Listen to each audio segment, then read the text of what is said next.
I never imagined that the most humiliating moment of my life would happen in front of 75 people at my father's retirement dinner. The country club's chandelier cast golden light across the room filled with his colleagues, friends, and family members who had watched me grow up.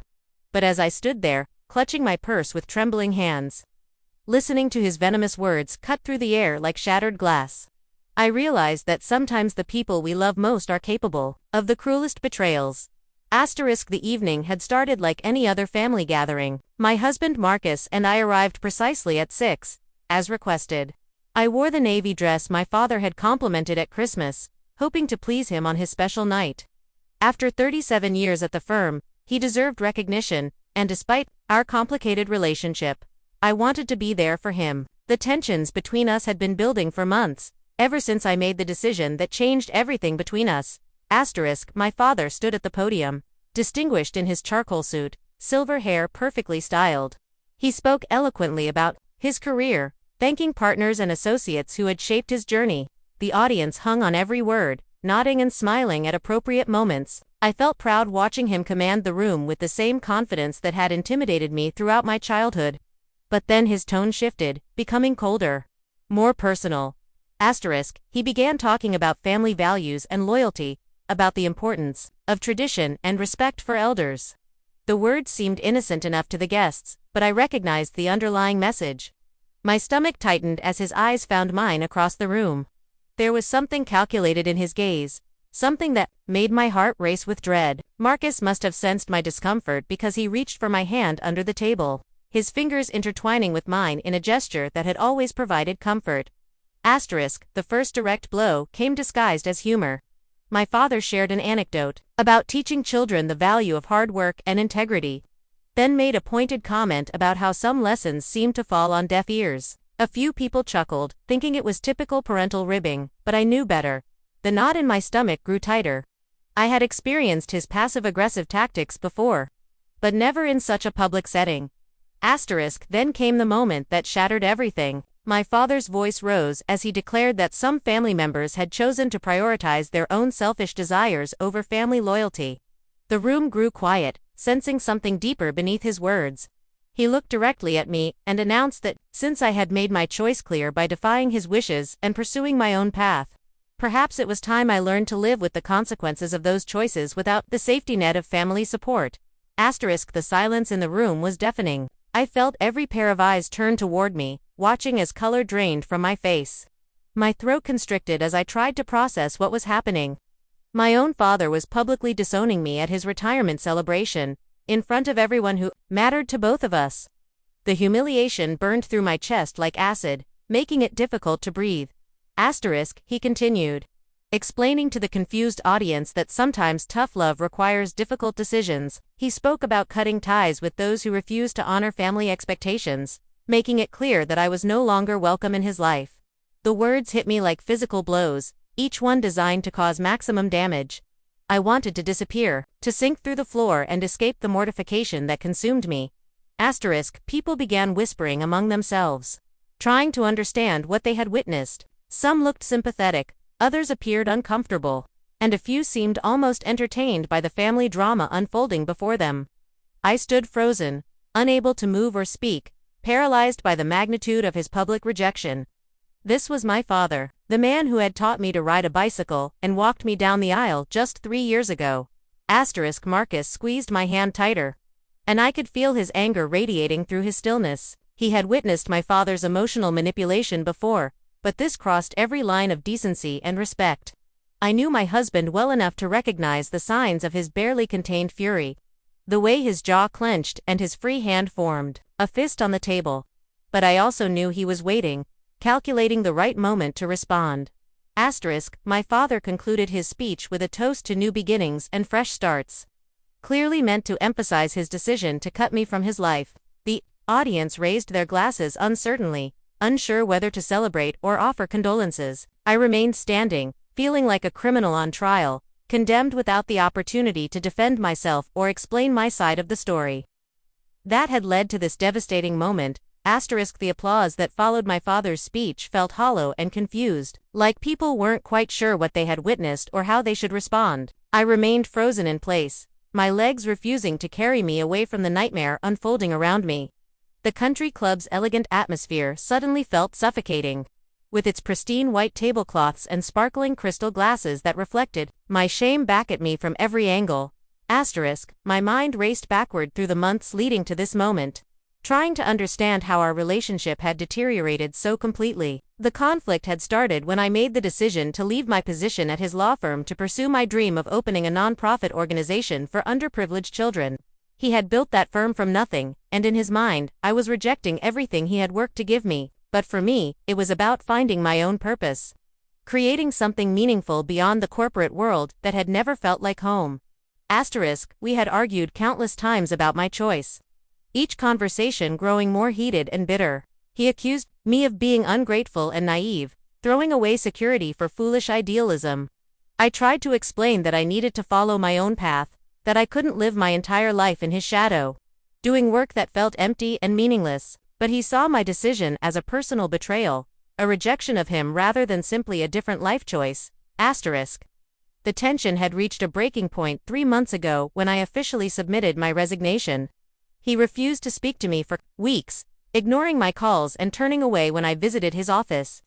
My mother tried to mediate, encouraging both of us to find common ground. But his pride and stubbornness made reconciliation impossible. I had hoped that tonight might be a chance to rebuild our relationship, to show him that I still respected and loved him despite our differences. Instead, he had chosen to humiliate me in the most public and devastating way possible. Standing there in front of his colleagues and our family friends, I felt like a foolish child who had been scolded for misbehaving. The weight of everyone's stares pressed down on me, making it difficult to think clearly or decide how to respond. Part of me wanted to flee immediately, to escape the judgment and whispered conversations surrounding me, but another part of me felt angry at his cruelty, at his decision to turn a family disagreement into public theater. I had given him 12 years of loyal service at his firm, working harder than any other associate to prove myself worthy of the family name. I had sacrificed weekends and holidays, missing opportunities to spend time with friends because I was always trying to earn his approval and make him proud of me. Marcus leaned closer, his voice barely audible as he whispered that we should leave. His protective instincts were engaged, and I could see him struggling to control his temper. He had always been my strongest supporter, encouraging me to pursue my dreams even when it meant financial uncertainty for both of us. Unlike my father, Marcus understood that happiness couldn't be measured solely in salary figures and professional prestige. The irony wasn't lost on me that my father's speech about family loyalty was delivered while he was destroying our family bond in front of an audience. He spoke about values and integrity while demonstrating the exact opposite through his vindictive behavior. The man who had raised me to believe in fairness and justice was showing neither as he attempted to punish me for making an independent decision about my own life. I thought about all the times he had bragged about my accomplishments to his colleagues. How proud he seemed when I graduated law school at the top of my class. How he beamed when Marcus and I got engaged. Those memories felt tainted now, contaminated by the realization that his love and approval had always been conditional on my complete compliance with his expectations and plans for my future. My throat burned with unshed tears, but I refused to give him the satisfaction of seeing me break down completely. I had learned from him how to maintain composure under pressure, how to project strength even when feeling vulnerable. If he wanted to make this a public spectacle, then I would face it with whatever dignity I could muster, even as my heart shattered into countless pieces. The conversations around us gradually resumed as people tried to process what they had witnessed and return to some semblance of normalcy. Servers moved between tables, refilling wine glasses and clearing dinner plates. But the festive atmosphere had been irreparably damaged by the family drama that had played out before them. Some guests looked sympathetic, others appeared uncomfortable, and many seemed eager to finish their meals and escape the awkward situation. Marcus stood up slowly, his movements deliberate and controlled in a way that immediately commanded attention throughout the room. The conversations that had begun to resume after my father's devastating speech quickly died away as people sensed something significant was about to happen. My husband's presence had always been commanding, but in that moment, he seemed to fill the entire space with quiet authority and righteous anger. He didn't look at me as he rose, but I felt the protective energy radiating from him like heat from a flame. His hand briefly touched my shoulder. A gesture so gentle and reassuring that it nearly broke through the composure I was struggling to maintain. Marcus had watched my father manipulate and control me for years, always biting his tongue out of respect for family harmony, but this public humiliation had crossed a line he would not tolerate. The silence stretched across the room like a taut wire, pregnant with anticipation and tension. My father, still standing at the podium, seemed suddenly less confident, perhaps realizing that his calculated cruelty had consequences he hadn't fully considered. The guests sat frozen, wine glasses suspended midair, sensing they were about to witness something that would be remembered long after the retirement dinner was forgotten. Marcus's voice, when he finally spoke, was calm but carried an underlying steel that made everyone lean forward to listen. He began by acknowledging my father's distinguished career and the respect he had earned in the legal community. His words were measured and diplomatic, but I could hear the careful construction of what was coming next. He was building toward something, laying groundwork with the precision of a skilled negotiator. Then he shifted focus to character and integrity, concepts my father had ironically emphasized in his own speech minutes earlier. Marcus spoke about true family values, about supporting loved ones through difficult decisions rather than punishing them for following their dreams. His words carried weight because they came from someone who had proven his devotion through actions rather than merely demanding it through manipulation and guilt. He talked about courage, about the bravery required to leave security behind in pursuit of something meaningful and important. His voice grew stronger as he described my work with underprivileged children, the lives I had touched, and the difference I was making in the community. He painted a picture of someone worthy of pride and support, not condemnation and public humiliation. The audience began to shift in their seats, understanding dawning on faces as Marcus expertly reframed the narrative my father had tried to construct. Instead of a selfish daughter who had betrayed family loyalty, they saw someone who had chosen service over profit, compassion over convenience. The same people who had watched my father attempt to destroy me were now seeing me through my husband's loving and respectful perspective. Marcus then did something unexpected. He began sharing specific examples of my work, stories my father had never bothered to ask about or acknowledge. He told them about Sarah, a 10-year-old whose family couldn't afford school supplies, and how our organization had provided everything she needed to succeed academically. He described Tommy, whose single mother worked 3 jobs and couldn't afford after-school care, and how our program had become his safe haven. The room listened intently as Marcus painted vivid pictures of children whose lives had been transformed by the work my father had dismissed as naive idealism. He spoke with passion and knowledge that could only come from someone who had been intimately involved in supporting these efforts. Every story he shared was a gentle but devastating counterargument to my father's characterization of my choices as selfish or misguided. As Marcus continued speaking, I watched my father's expression change from confidence to discomfort to something approaching embarrassment. The same colleagues who had nodded along with his earlier condemnation were now seeing the situation from an entirely different angle. His attempt to publicly shame me was backfiring spectacularly as Marcus systematically dismantled every criticism with factual evidence of my positive impact. The power dynamic in the room had completely shifted. My father, who moments earlier had wielded his position and platform to wound me, now found himself on the defensive as Marcus's words revealed the true nature of his behavior. The audience was no longer seeing a disappointed father teaching his daughter a lesson, but rather a cruel man punishing someone for choosing compassion over compliance. Marcus's voice remained steady and respectful throughout, never descending to personal attacks or matching my father's vindictiveness. His approach was far more effective because it highlighted the contrast between his dignity and my father's pettiness. He was demonstrating the very qualities my father claimed to value while simultaneously exposing the hypocrisy of the man who preached them. Marcus concluded his impromptu speech with words that would echo in that room long after the evening ended. He looked directly at my father and spoke with quiet conviction about the true measure of success, explaining that some victories couldn't be counted in billable hours or partnership stakes. He said that watching me find my purpose and make a genuine difference in young lives had been the greatest privilege of his life, and that he was proud to stand beside someone with such courage and integrity. The silence that followed was different from the uncomfortable quiet after my father's attack. This was respectful, contemplative, charged with recognition and understanding. People weren't just processing what they had heard, they were reevaluating everything they thought they knew about the situation and the people involved. Marcus had transformed my public humiliation into something resembling vindication, My father stood at the podium. His earlier confidence completely eroded. The colleagues and friends who had applauded his speech now looked at him with expressions ranging from disappointment to barely concealed disapproval. His attempt to rally support for his position had not only failed but had backfired in the most spectacular way possible. Marcus had exposed his cruelty without ever raising his voice or abandoning his dignity. Then Marcus did something that took my breath away. He reached into his jacket pocket and pulled out a folded piece of paper, explaining that he had brought something to share in honor of my father's retirement. As he unfolded it, I realized what he was holding, and my heart began racing. It was a letter from the mayor's office. One I had received just days earlier but hadn't yet shared with anyone except Marcus. Marcus, read aloud the official notification that our nonprofit organization had been selected to receive the city's Community Impact Award, recognizing our exceptional service to underprivileged children and families. The letter praised our innovative programs and measurable results, noting that our work had become a model for similar organizations throughout the state. The monetary award that accompanied this recognition would allow us to expand our services and help even more children.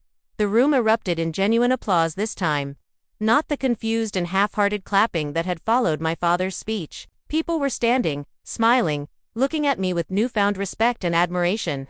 The same individuals who had witnessed my public shaming were now celebrating achievements they hadn't even known existed. Marcus had turned my father's retirement dinner into my moment of triumph. But the most powerful moment came when Marcus folded the letter and looked around the room with quiet satisfaction. He thanked everyone for their attention and support, then announced that while some people measured success in terms of personal gain, he preferred to celebrate accomplishments that lifted others up and made the world a little better. His words were chosen carefully, drawing a clear distinction between my work and my father's values without being explicitly insulting. As we prepared to leave, several guests approached us with congratulations and expressions of support. My father's colleagues, people I had known since childhood, made it clear that they admired what I was doing and respected my decision to follow my own path. The social victory was complete and devastating. My father's plan to isolate and shame me had transformed into my public recognition and validation. My father remained at the podium, no longer the center of attention at his own retirement celebration. The evening he had planned as his final triumph had become overshadowed by his daughter's unexpected vindication. Marcus had not only defended me but had elevated me, showing everyone present that real success meant using one's abilities to serve others rather than simply accumulating wealth and status. As we walked toward the exit, Marcus leaned close and whispered that he was proud of me for maintaining my dignity throughout the ordeal. He had watched me endure my father's manipulation for years, always supporting me quietly from the sidelines, but tonight, he had decided that silence was no longer an option. His public defense of me wasn't just about protecting his wife, it was about standing up for what was right and just. The evening air felt cool and refreshing. As we stepped outside the country club, leaving behind the complicated emotions and damaged relationships that would never be the same, but I felt lighter somehow, freed from the burden of seeking approval from someone who would never offer it unconditionally. Marcus had given me something more valuable than my father's acceptance. He had shown me that I was worthy of fierce protection and unwavering support. The drive home passed in contemplative silence, both of us processing the magnitude of what had transpired at the retirement dinner. Marcus's hands gripped the steering wheel with residual tension from the confrontation, while I stared out the passenger window at the familiar streets that seemed different somehow, as if the evening's events had altered my perception of everything around us. The weight of my father's public rejection still pressed against my chest, but it was tempered by the warmth of my husband's unwavering support. When we finally arrived at our modest two-bedroom house, the contrast with my father's affluent lifestyle felt more pronounced than usual.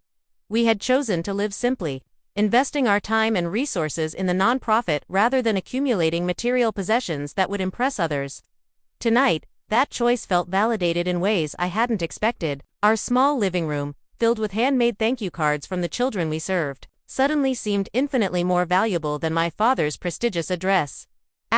Marcus poured 2 glasses of wine and we settled onto our worn but comfortable sofa, finally allowing ourselves to decompress from the emotional battlefield we had navigated. He looked exhausted, the adrenaline from his impromptu speech gradually wearing off to reveal the toll the evening had taken on both of us. I studied his face in the lamplight, seeing new lines of stress around his eyes that hadn't been there that morning. Asterisk. We talked late into the night about the implications of what had happened, knowing that my relationship with my father might never recover from the public spectacle he had orchestrated. The man who had raised me, who had once been my hero and role model, had shown a side of himself that I couldn't unsee or forgive. His need to control and punish had overwhelmed whatever paternal love he might have felt, leaving me orphaned in ways that went far deeper than legal definitions. Marcus held me as I finally allowed myself to cry. Mourning, not just the relationship I had lost, but the father I thought I had known. The tears came in waves, carrying away years of accumulated disappointment and the final remnants of hope that we might someday understand each other. His gentle presence anchored me through the grief, reminding me that family could be chosen, as well as inherited. The next morning brought phone calls from relatives and family. Friends who had witnessed the previous evening's drama. Most were supportive, expressing shock at my father's behavior and admiration for Marcus's response. A few tried to play peacemaker, suggesting that both sides had valid points and encouraging reconciliation, but the majority clearly understood that what had happened went far beyond a simple family disagreement. My mother called around noon. Her voice heavy with sadness and regret. She had left the dinner early, unable to watch her husband destroy their daughter in public, but she had heard about Marcus's speech from multiple sources. She apologized for my father's cruelty, while carefully avoiding taking sides in a conflict that had torn our family apart. Her position was impossible. Caught between loyalty to her husband and love for her daughter. The most surprising call came from one of my father's law partners. Someone I barely knew beyond polite greetings at family gatherings. He explained that several partners had been discussing the previous evening's events and wanted me to know that they respected my decision to pursue meaningful work over financial gain. His words suggested that my father's attempt to rally professional support for his position had failed even more completely than Marcus and I had realized. Over the following days, I threw myself into work at the nonprofit with renewed energy and purpose. The children we served became my anchor, their uncomplicated affection and genuine need providing perspective on the family drama that had consumed my thoughts. Their laughter and progress reminded me why I had chosen this path despite the personal cost. Why some sacrifices were worth making even when they resulted in painful consequences. Marcus returned to his own job as a high school counselor. But I could see that the confrontation with my father had affected him deeply. He had always been protective of me, but standing up publicly to someone he had previously treated with respectful deference had required courage that didn't come naturally. To his diplomatic personality, his willingness to risk family harmony for my sake demonstrated a level of commitment that moved me profoundly. The community response to news of our award continued to grow throughout the week, with local media requesting interviews and other non-profit organizations reaching out for collaboration. What had started as my father's attempt to shame me into compliance had inadvertently created publicity for our cause that we never could have generated on our own. His vindictive behavior had backfired in ways he couldn't have anticipated. But the personal cost remained high. And I found myself grieving not just the relationship with my father but the family unity that had been irrevocably shattered. Holiday gatherings and family celebrations would never be the same, if they happened at all. The extended family would be forced to choose sides or navigate carefully around the chasm that had opened between us. 3 weeks after the retirement dinner, an unexpected letter arrived in our mailbox, bearing my father's law firm letterhead. My hands trembled as I opened it, unsure whether to expect legal threats, demands for repayment of law school loans, or perhaps some form of olive branch wrapped in legal language. Marcus stood beside me in our kitchen, ready to provide support, regardless of what poisonous words might spill from the expensive stationery. Instead, I found something completely unexpected. The letter was from my father's longtime secretary, Mrs. Henderson, who had worked for him for over 20 years and had watched me grow up through countless visits to his office. She explained that she was writing without his knowledge, compelled by conscience to share information that she felt I deserved to know about the aftermath of the retirement dinner. Mrs. Henderson revealed that my father's public humiliation of me had created significant problems within his firm. Several major clients had expressed displeasure with his behavior, particularly after learning about the community award and the nature of my nonprofit work. 2 longtime clients had even requested that their cases be transferred to other partners, citing concerns about his judgment and character based on how he had treated his own daughter. More significantly, She disclosed that the firm's partners had held an emergency meeting to discuss the situation. While they couldn't undo his retirement, they had expressed serious concerns about the damage his behavior had done to the firm's reputation. The consensus was that his actions had been unprofessional and reflected poorly on the values they tried to represent as a prestigious legal practice. But the most shocking revelation came in the letter's final paragraphs. Mrs. Henderson explained that my father had been struggling with the diagnosis of early-stage dementia, something he had kept hidden from everyone except his doctor and my mother. The behavioral changes, increased irritability, and poor judgment that had characterized our recent interactions were potentially symptoms of his declining cognitive function. This information hit me like a physical blow, recontextualizing everything that had happened over the past months. The father who had raised me with patience and wisdom might have been fighting a battle against his own mind, watching his mental faculties slip away while trying desperately to maintain control over whatever he could still influence. His cruel treatment of me might have been less calculated vindictiveness and more the confused desperation of someone losing himself piece by piece. Marcus read the letter over my shoulder, his anger at my father visibly softening as he absorbed the implications of Mrs. Henderson's revelations.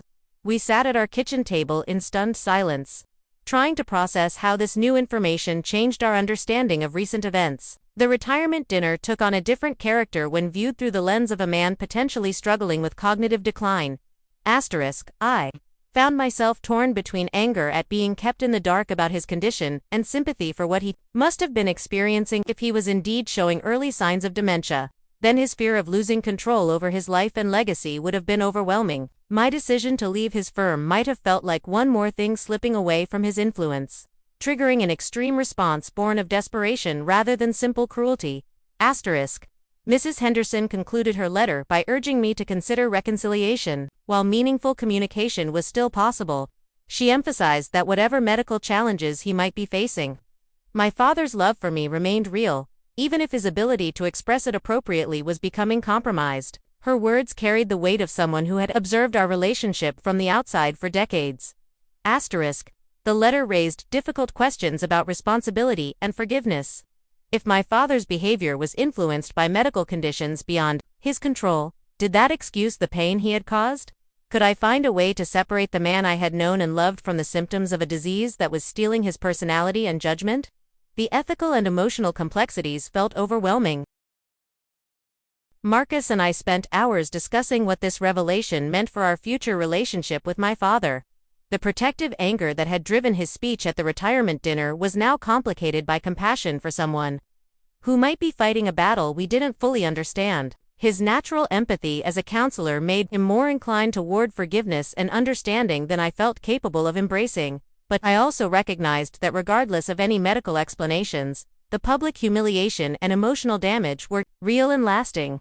Even if disease had influenced his behavior, the consequences of his actions remained unchanged. The trust between us had been shattered, and rebuilding it would require acknowledgement and accountability that might be impossible given his potential cognitive limitations. The letter from Mrs. Henderson had given us information that changed everything and nothing simultaneously. It explained behaviors that had seemed inexplicably cruel while raising new questions about how to move forward with relationships that had been fundamentally altered by circumstances beyond anyone's complete control. The decision to visit my father came after days of internal struggle and long conversations with Marcus about the right path forward. Mrs. Henderson's letter had planted seeds of doubt about my anger and certainty, forcing me to confront the possibility that the man who had hurt me so deeply might himself be a victim of circumstances beyond his control. The drive to his house felt like traveling back through time, past childhood memories and family moments that now carried different meanings. My mother answered the door with tears in her eyes, immediately pulling me into an embrace that lasted longer than any greeting we had shared in months. She looked exhausted, aged in ways that went beyond the natural passage of time since I had last seen her. The strain of managing my father's condition while maintaining the pretense that everything was normal had clearly taken a tremendous toll on her emotional and physical health. She led me to his study, the same room where he had helped me with homework throughout my childhood and where we had celebrated my acceptance to law school. My father sat behind his massive oak desk, reading legal briefs with the same intense concentration I remembered from my youth. But something indefinable had changed about his presence. He looked smaller somehow, diminished in ways that couldn't be attributed solely to age. When he looked up and saw me, confusion flickered across his features before recognition settled in. His greeting was formal, almost distant, as if I were a client rather than his daughter. The warmth and familiarity that had once characterized our interactions, even during our recent conflicts, seemed to have been replaced by something cooler and more guarded. The change was subtle but unmistakable. We talked for nearly an hour about safe topics, carefully avoiding the retirement dinner and the issues that had driven us apart. He asked about my work with what seemed like genuine interest, though his questions sometimes repeated themselves or jumped between subjects in ways that suggested difficulty maintaining focus. I found myself adapting my responses, speaking more slowly and clearly than felt natural. Gradually, our conversation turned to family memories, and I watched his face light up as he recalled stories from my childhood with remarkable detail and affection. The father I remembered emerged in those moments, present and loving in ways that made the recent cruelty seem even more inexplicable. It was as if two different people inhabited the same body, alternating between warmth and hostility, without apparent logic. When I finally brought up the retirement dinner, his reaction was immediate and defensive. He insisted that I had embarrassed him publicly by choosing ungrateful rebellion over family loyalty, repeating accusations that felt rehearsed and disconnected from our current conversation. The man who had just been sharing tender memories suddenly became cold and accusatory, as if a switch had been flipped in his mind. But then something unexpected happened. In the middle of his angry lecture about my betrayal and selfishness, he stopped mid-sentence and stared at me with genuine confusion. For a moment, he seemed to forget what he had been saying, looking lost and vulnerable in a way that broke my heart. When he resumed speaking, his tone was gentler, more questioning than accusatory. He asked me about my work again, as if our earlier conversation hadn't happened, and listened to my responses with the kind of engaged attention I remembered from my childhood. This version of my father expressed pride in my accomplishments and curiosity about the children we served, showing none of the anger and disappointment that had characterized our recent interactions. The cognitive dissonance was both heartbreaking and illuminating. My mother joined us for dinner, and I watched her navigate his changing moods with practiced skill, gently redirecting conversations when he became agitated and providing subtle cues when his memory faltered. Her devotion and patience were remarkable, but I could see the exhaustion in her eyes and the way her hands trembled slightly when she thought no one was looking. As the evening progressed, I began to understand that the father who had publicly humiliated me and the father who was now expressing interest in my nonprofit work were both real, both authentic expressions of a mind that was losing its ability to maintain consistency and emotional regulation. The cruelty hadn't been calculated vindictiveness, but rather the confused striking out of someone who was losing control over his own thoughts and reactions.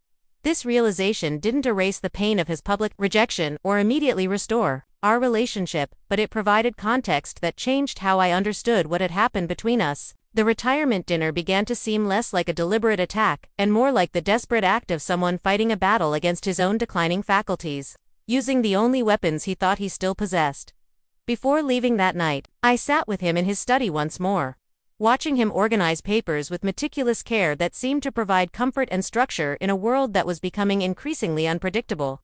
When he looked up at me, there was a moment of complete clarity in his eyes, and he said simply that he was proud of the woman I had become, even if he didn't always know how to show it. The months that followed brought gradual healing and a new understanding of what family could mean in the face of impossible circumstances.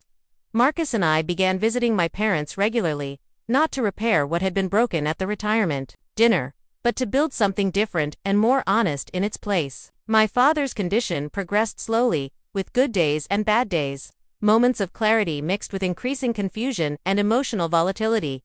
I learned to cherish the conversations when he was fully present, storing up his words of encouragement and expressions of love for the times when the disease made him a stranger. On his clearer days, he would ask detailed questions about our nonprofit work, offering legal advice and strategic suggestions that reminded me of his sharp mind and generous heart. These glimpses of the father I had always known became precious gifts that I held carefully.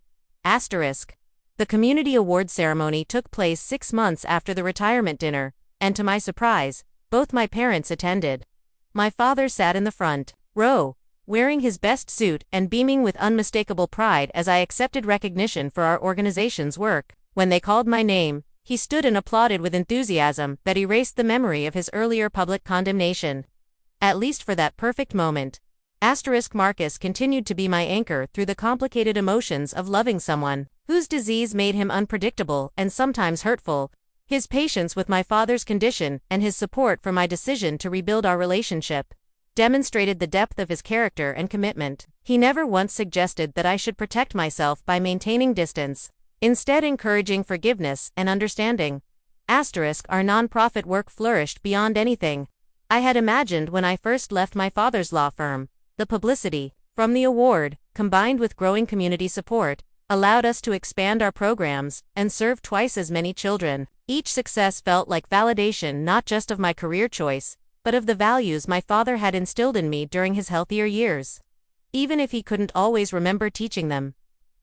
My mother and I grew closer as we navigated the challenges of my father's declining health together. She shared stories about their early marriage and his hopes for my future that helped me understand the man behind the disease. Her strength and devotion provided a model of unconditional love that influenced how I chose to respond to his condition, even when his behavior was difficult or hurtful. The hardest moments came when his confusion made him forget our reconciliation, returning to anger about my career choices or repeating hurtful accusations that no longer reflected his true feelings. Learning to separate the disease from the man required constant practice and forgiveness. But Marcus's steady support and my mother's example showed me how love could persist through the most challenging circumstances. 2 years after the retirement dinner, my father's condition had progressed significantly, but there were still moments of connection that reminded me why the effort to rebuild our relationship had been worthwhile. During one of our visits, he took my hand and told me clearly that he was proud of the work I was doing and grateful for the forgiveness I had shown him. Those words healed wounds that I hadn't even realized were still bleeding.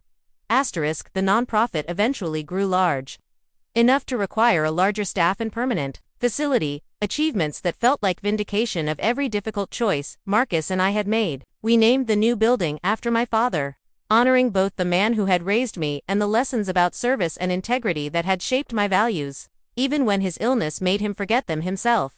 On quiet evenings at home, Marcus and I would reflect on how the worst night of our lives had ultimately led to some of our greatest growth and deepest understanding. The retirement dinner that was meant to destroy our family had instead taught us about resilience, forgiveness, and the complex nature of love that persists even through devastating circumstances.